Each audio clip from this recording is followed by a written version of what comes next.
নমস্কার, আমি আপনাদের এখন কাঁকরোলের বড়া দেখাবো। কাঁকরোলগুলো একটাই কাঁকরোল নিয়েছি, কুচি কুচি করে কেটেছি, পেঁয়াজ কুচি কুচি করে কেটেছি, লঙ্কা কুচি কুচি করে কেটেছি। আচ্ছা, এরপরে ওর মধ্যে একটা ম্যাগি মশলা দিয়ে দিলাম।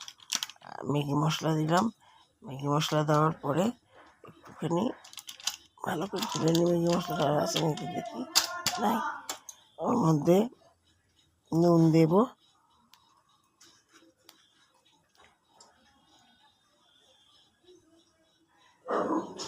নুন দিলাম, আর একটু নুন দিলাম, অতটা এর মধ্যে নুনটাও দিই। এটা খেতে খুব খাস্তা হয়, খেয়ে দেখবেন, আমার খুব খাস্তা আর খেতে খুব টেস্ট লাগে। আপনারা এটা সন্ধ্যাবেলায় ভাবুন, আপনারা নাস্তা হিসাবেও খেতে পারেন। বেসন দিচ্ছি,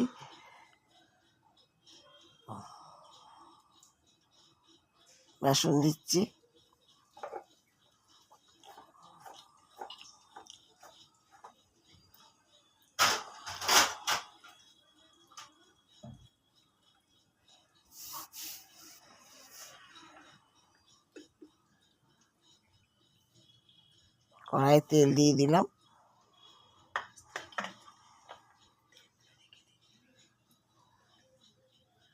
করে খেয়ে দেখবেন, খুব ভালো লাগে। চায়ের সাথে খেতে ভালো লাগে, টমেটো সস টস দিয়ে খেতে পারেন, চা কফি দিয়ে খাবেন, নাস্তা হিসাবে খেয়ে দেখবেন, খুব সুন্দর খেতে লাগে, মচমচা লাগে, ভালো লাগে।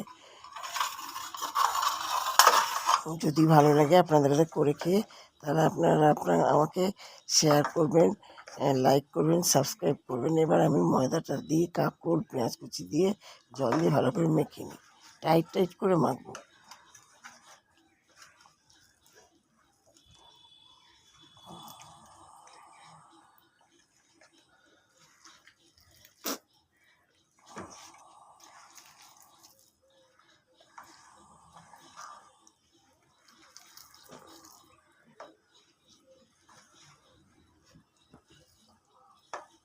এখনো ভালো করে মাখা হয়নি, মাখা হোক।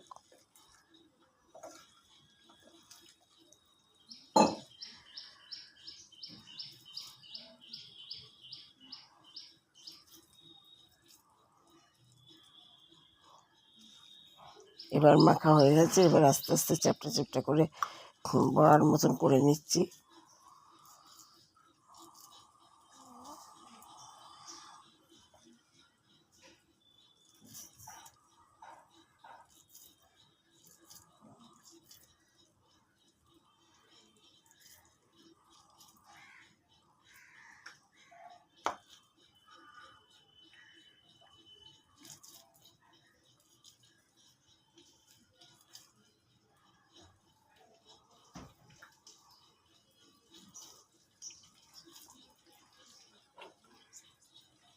তেলের মধ্যে দিয়ে দিলাম, তেল এসে গেছে।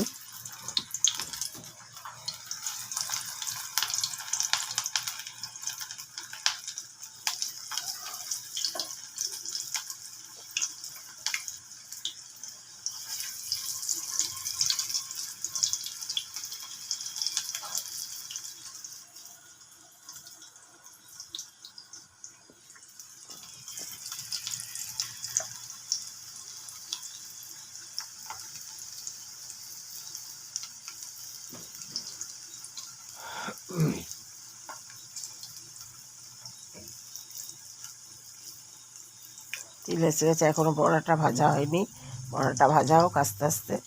আর একটা দিচ্ছি বড়া, ব্যাস জায়গা ছেড়ে দিয়ে দিলাম বড়াটা। এবার ভাজা হচ্ছে, দেখুন কাঁকরোলের বড়া খেতে কীরকম লাগে। আগে খেয়েছেন কিনা জানি না, তবে আমি একটা কাঁকরোল দিয়ে আর পেঁয়াজ একটা দিয়ে বড়াটা বানালাম। হয়ে এসছে বড়াটা, হয়ে গেছে রান্না, খুব খাস্তা হয়।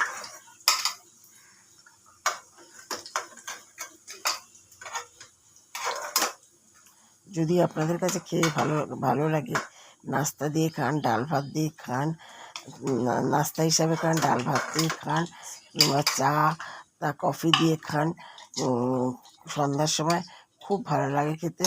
যদি খেয়ে ভালো লাগে তাহলে আপনারা এটা শেয়ার করবেন, লাইক করবেন, সাবস্ক্রাইব করবেন। দেখুন কেমন সুন্দর দেখতে লাগছে।